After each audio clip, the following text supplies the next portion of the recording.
Կենտրոնի եթերը շարունակում է անցուդարձը եկել ենք միասին ու կարճ ամփոփելու օրվա կարևոր իրադարձությունները Հայաստանից ու աշխարհից։ Բարի երեկո։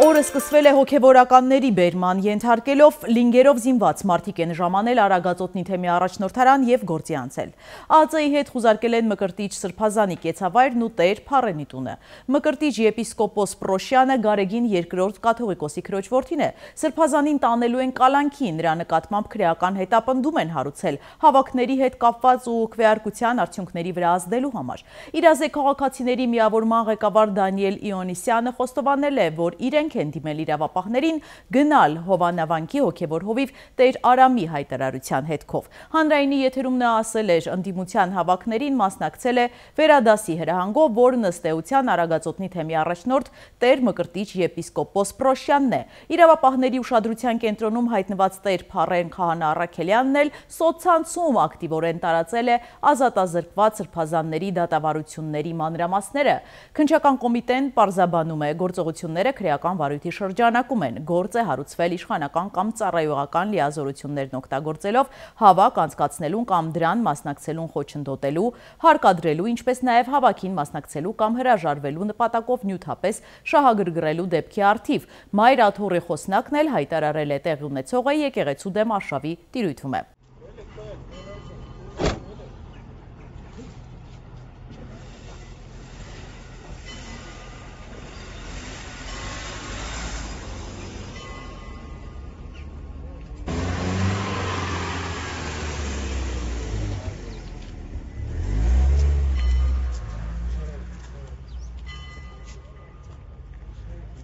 Դուք սա կապում եք Նիկոլ Փաշինյանի հայտարարած այդ հոգևոր հավաքի մասին,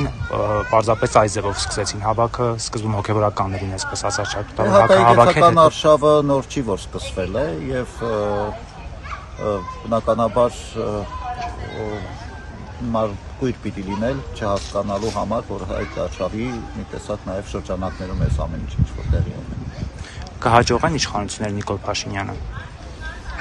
Ինչ առումով կհաջողեն։ Իրեն ասում են գնանք վեհարանը ազատենք վեհապարից։ Իհարկե ոչ, իսկ թե ինչ ընթացք կստանա այս վարույթները, որ այսպես տեղի են ունենում, կապենք տեսնենք։ Մեր բռնապետի բարեփոխման, դրսևորումներն են սրանք ուղղակի։ Ուրիշ ոչ մի բան չեմ կարող ասել։ Ինչ է նշանակում թեմի բոլոր հոգևորականներին մեկ օրում քննչական կոմիտե տանել։ Եթե մի քիչ երկար մտածեին, կարող է գոնե կես-կես տանեին թեմի քահանաներին։ Նույնիսկ սովետական միությունը այսպես չի վարվել։ Մեր եկեղեցու հետ նույնիսկ սովետական միությունը այսպես չի վարվել։ Այս եկեղեցու դռները Սուրբ Մարիան է, երբեք փակ չեն եղել։ Բայց այսօր հավատացյալները գալիս են, նայեք։ Հավատացյալները գալիս են, բայց չգիտեն, որ փակ է դուռը։ Ով է հոգևորականներին փուռը տված Տեր Արամը, պարզաբանել է Տավուշի թեմի հոգևորական Թովմաս Առաքելյանը։ Սոցցանցում նա գրել է. իր իսկ եղբայրների դեմ ցուցմունքներ տված այս դավաճանը դեռ ձեռնադրված չէր, բոլորիս ներկայությամբ դիմեց կաթողիկոսին խնդրելով, որ դառնա նրա անձնական թիկնապահը։ Հայրապետն ասաց, որ կարիք չունի թիկնապահների, այսօր նա հայտարարել է, որ կապ չունի բերման ենթարկված հոգևորականների հետ, քահանաներն էլ իր հետ կապ չունեն։ Բա ում հետ կապ ունես Փաշազադեի։ Փաշազադեի ուղղորդմանն ու հոգևորականների ձերբակալություններին անդրադարձել է իշխող ուժի պատգամավոր Լուսինե Բադալյանը, նա համամիտ չէ պնդումներին, թե սրանով փորձ է արվում ներսից քանդել եկեղեցին։ Նա վստահեցնում է Հայաստանը որոշումները կայացնում է բացառապես ներքին օրենսդրությամբ եւ խորհրդատվության կարիք չունի, հատկապես հարևան երկրներից։ Կարծում եմ, որ այդ դավադրության տեսությունների մեջ ընկնելը ամեն անգամ հենց խանգարում է մեր առաջընթացին եւ ժամանակն է, որպեսզի մենք դրանից հեռու կանգնենք եւ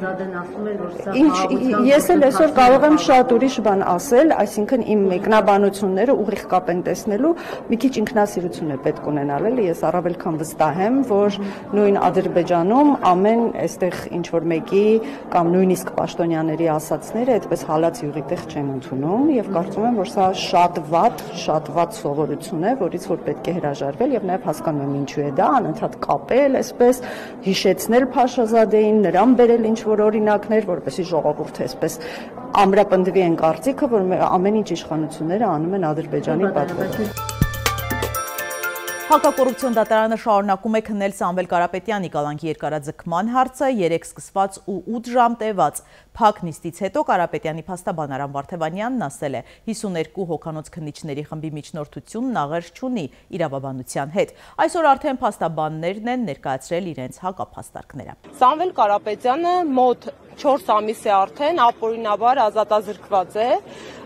եւ Սամվել Կարապետյանը դասական քաղաքական բանտարկյալ է։ Դա իմ եզրահանգումը չէ, ես տվել եմ Եվրոպայի խորհրդի խորհրդարանական վեհաժողովը 2012 թվականին ընդունել է 1900-րդ բանաձևը, որով տվել է քաղաքական բանտարկյալ հասկացությունը։ Քաղաքական բանտարկյալ հասկացությունը ունի 5 կոմպոնենտ, ու եթե դրանցից թեկուզ մեկի առկայությունը կա, մարդը համարվում է քաղաքական բանտարկյալ։ Լարված քրեական օրվան զուգահեռ մեկ այլ իրականությունում Նիկոլ Փաշինյանը օրը սկսել է լավ տրամադրությամբ, հեծանվով գնացել է աշխատանքի, հետո օդապարիկներով տեսանյութ տեղադրել։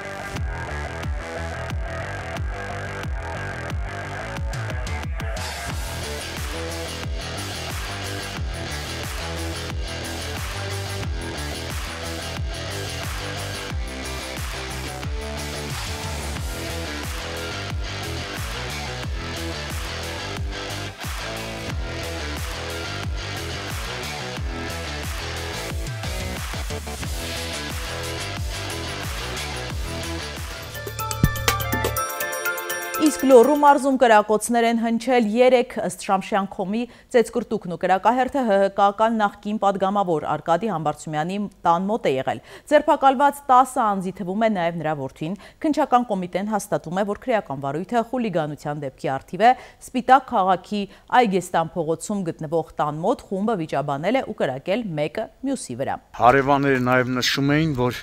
լսեցինք բարձր իրար հայոյանքներ տալու ձայներ, վիճաբանություն, ապա կրակոցներ եւ ասում են, որ եթե Սպիտակի ոստիկանները ավելի լավ է իրենց բառով ասեմ, էլի, Սպիտակի թաղայինները լավա որ շուտ եկան, եթե նրանք շուտ չգային, հետո նրանց չմիանային քրեական ոստիկաններն ու պարեկները, ապա չի բացառում, որ այդ վիճաբանություն ծեսկրտուկը, որի ժամանակ հնչել էին կրակոցներ, ողբերգական ավարտ ունենար։ Հիմա թե ինչի համար են վիճել, ինչի համար են իրար վրա կրակել, ով է կրակողը, դա արդեն կպարզեն Հայաստանի քննչական կոմիտեի, Լոռու մարզային քննչական վարչության քննիչները։ Իմ տեղեկություններով հայտնաբերվել է նաև հանցագործության գործիք հրազենը, որը ոնց որ թե օրինական ինչ-որ մեկի անունով է, բերման ենթարկվածներից մեկի անունով է։ Տևական ժամանակի քաղաքացիներն ահազանգում են Հայաստանի մի քանի մարզում դաբախ հիվանդություն է տարածված։ Էկոնոմիկայի նախարարության պաշտոնյա Գառնիկ Հովհաննիսյանը հերքել է տեղեկությունը, նաև տեղեկացրել է դաբաղը կենդանուց մարդուն չի փոխանցվում։ Իսրայելցի բոլոր 20 պատանդները վերադարձել են, իրենց զգում են այնքան լավ, որքան կարելի է ակնկալել, հայտարարել է Միացյալ Նահանգների նախագահը։ Թրամփի խոսքով մեծ բեռ է իջել ուսերից, բայց աշխատանքը դեռ չի ավարտվել։ Սպիտակ տան ղեկավարը Համասից պահանջել է վերադարձնել նաև զոհված իսրայելցիների բոլոր մարմինները, հայտարարելով, որ սկսվում է Գազայի խաղաղության պլանի հաջորդ փուլը։ Մինչ այդ խմբավորումը հանձնել էր իսրայելցիների 4 մարմին, նշել էր դժվար կլինի գտնել մարմինների մի քանիսը, քանի որ պատանդները պահվում էին տարբեր խմբավորումների մոտ եւ զոհվել են Գազայի հատվածի տարբեր շրջաններում։ Ըստ Համասի որոշ մարմիններ կարող են գտնվել ավիրված շենքերի փլատակներում դուրս բերելու համար կպահանջվի ծանր տեխնիկա։ Միաժամանակ Թրամփը հայտարարել է Համասը պետք է զինաթափվի, եթե հրաժարվի, մենք դա կանենք, ասել է ԱՄՆ նախագահը։ Խոշոր պայթյուն Էկվադորում մեքենայի պայթյունից առնվազն 2 մարդ է զոհվել, 30-ը վիրավոր է, իշխանությունը միջադեպը որակել է ահաբեկչություն։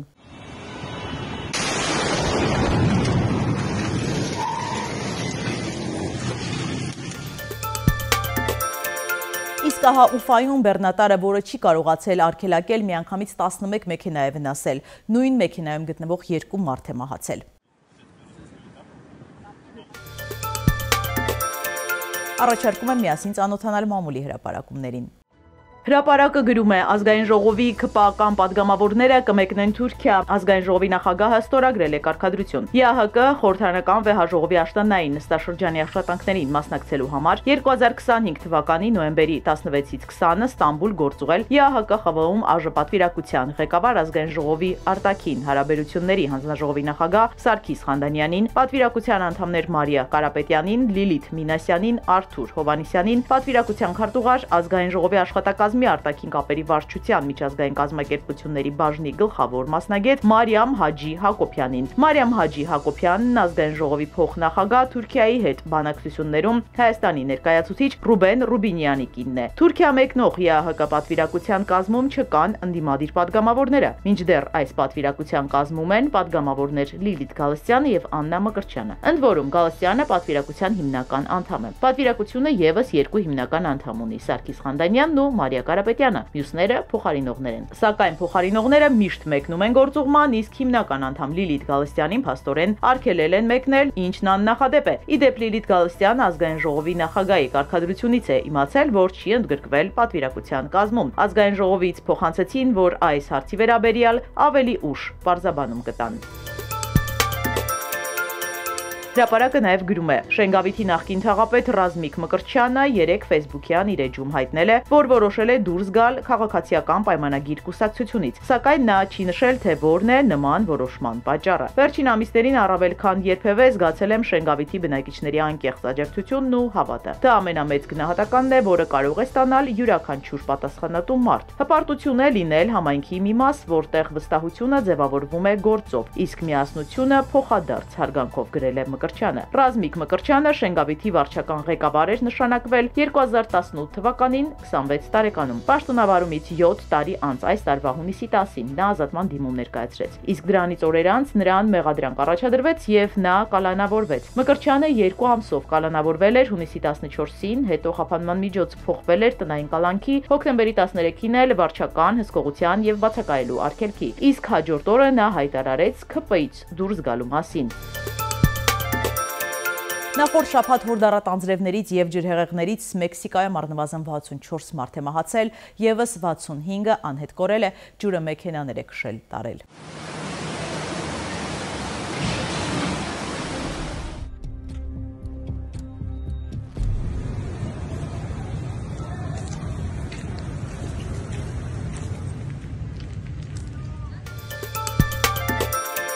Եվ եղանակ սպասվում է առանց ստեղումների, եղանակ ջերմաստիճանը կբարձրանա եւս մի քանի նիշ։ Սիրելի հետևորդներ, եկեք կատարենք մի քանի պարսքայլ մեր YouTube-յան ալիքը զարգացնելու համար, ձեզանից մի քանի վայրկյան է պահանջվելու, հավանում եք այս հաղորդաշարը եւ բաժանորդագրվում։